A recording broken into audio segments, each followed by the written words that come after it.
Number one, which is Justin Bieber.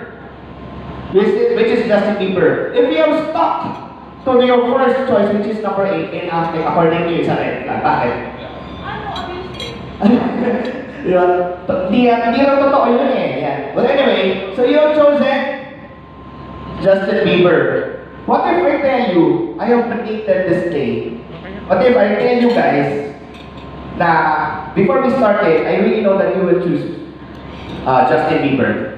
Are you guys, will you be amazed, guys?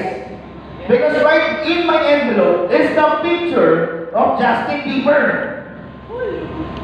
If Justin Bieber will be here inside, guys, will that be amazing? Yeah. Now let's find out. I'll be opening the envelope and I have here the picture of Justin Bieber, 4 years old.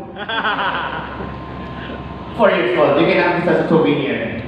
Maraming salamat. Pakiyawang na pa, Miss Isa. Thank you so much and God will for you. But actually, inside the envelope, I have here my prediction.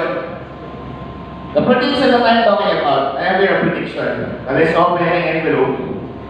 So the prediction inside says here, napabasa ko? I love you. I love you. Now we open the prediction, guys. The prediction says, your day will start with a red rose. Yeah. Red rose. And your day happened on the month of May 5. Ah, grabe. May 5. Your day, attorney. And you will have your day with Justin Bieber. Thank you so much. And that is my prediction for today. Your day will start with a red rose. Your day will happen on May 5. Napapasok ko na lahat naman dyan.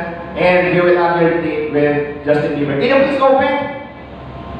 And inside, the baby picture is none other than the picture of Justin Bieber! Woo! Thank you so much, everybody.